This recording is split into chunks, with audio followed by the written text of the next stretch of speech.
بسم اللہ الرحمن الرحیم۔ سورہ بقرہ کی آیت نمبر 35 اور 36 کا ترجمہ اور تفسیر۔ وَقُلْنَا يَا آدَمُ اسْكُنْ أَنْتَ وَزَوْجُكَ الْجَنَّةَ وَكُلَا مِنْهَا رَغَدًا حَيْثُ شِئْتُمَا وَلَا تَقْرَبَا هَٰذِهِ الشَّجَرَةَ فَتَكُونَا مِنَ الظَّالِمِينَ۔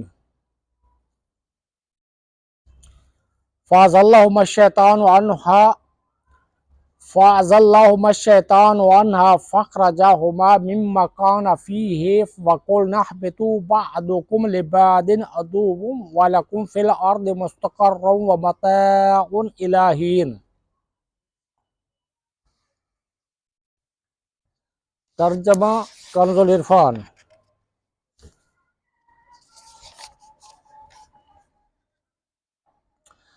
اور ہم نے فرمایا اے آدم تم اور تمہاری بیوی جنت میں رہو اور بغیر روک ٹوک کے جہاں تمہارا جی چاہے کھاؤ، البتہ اس درخت کے قریب نہ جانا ورنہ حد سے بڑھنے والوں میں شامل ہو جاؤ گے۔ تو شیطان نے ان دونوں کو جنت سے لغزش دی، پس انہیں وہاں سے نکلوا دیا جہاں وہ رہتے تھے، اور ہم نے فرمایا تم نیچے اتر جاؤ، تم ایک دوسرے کے دشمن بنو گے اور تمہارے لیے ایک خاص وقت تک زمین میں ٹھکانہ اور زندگی گزارنے کا سامان ہے۔ یا آدم اسکن انت وزوجک الجنہ، اے آدم تم اور تمہاری بیوی جنت میں رہو۔ یہاں سے حضرت آدم علیہ السلام اور ابلیس کا واقعہ بیان کیا گیا ہے، اس کا خلاصہ درج ذیل ہے۔ حضرت آدم علیہ السلام اور ابلیس کے واقعے کا خلاصہ۔ حضرت آدم علیہ السلام کو سجدہ نہ کرنے کی وجہ سے شیطان مردود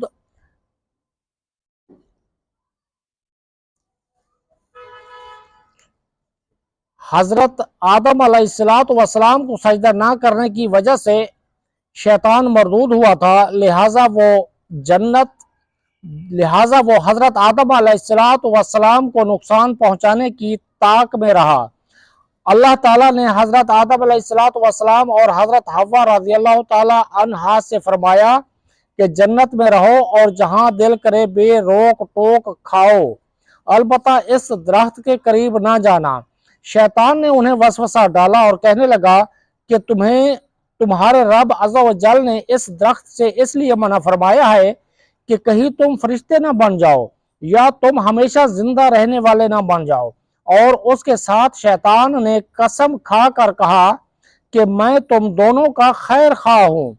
اس پر انہیں خیال ہوا کہ اللہ پاک کی جھوٹی قسم کون کھا سکتا ہے۔ اس خیال سے حضرت حوا رضی اللہ تعالی عنہا نے اس میں سے کچھ کھایا، پھر حضرت آدم علیہ السلام کو دیا تو انہوں نے بھی کھا لیا، اور یہ خیال کیا کہ اللہ تعالیٰ کی ممانعت تحریمی نہ تھی بلکہ تنزیہی تھی، یعنی حرام قرار دینے کے لیے نہ تھی بلکہ ایک ناپسندیدگی کا اظہار تھا۔ یہاں حضرت آدم علیہ السلام سے اجتہاد میں خطا ہوئی اور خطائے اجتہادی گناہ نہیں ہوتی، چنانچہ شیطان کے دھوکے کی وجہ سے انہوں نے اس ممنوع درخت کا پھل کھا لیا، اور پھل کھاتے ہی ان کے پردے کے مقام بے پردہ ہو گئے اور وہ اسے چھپانے کے لیے ان پر پتے ڈالنے لگے۔ اس وقت اللہ تعالیٰ نے فرمایا کہ میں نے تمہیں اس درخت سے منع نہیں کیا تھا، اور میں نے تمہیں یہ نہ فرمایا تھا کہ شیطان تمہارا کھلا دشمن ہے۔ اس کے بعد حکم الہی ہوا کہ تم زمین پر اتر جاؤ، اب تمہاری اولاد آپس میں ایک دوسرے کی دشمن ہوگی اور تم خاص وقت تک زمین میں رہو گے۔ زمین پر تشریف آوری کے بعد حضرت آدم علیہ السلام ایک عرصے تک اپنی لغزش کی معافی مانگتے رہے، حتیٰ کہ آپ علیہ السلام کو اللہ تعالیٰ کی طرف سے چند کلمات سکھائے گئے۔ پھر جب آپ علیہ الصلوۃ والسلام نے ان کلمات کے ساتھ توبہ و معافی کی درخواست کی تو وہ قبول ہوئی۔ ایک اہم مسئلہ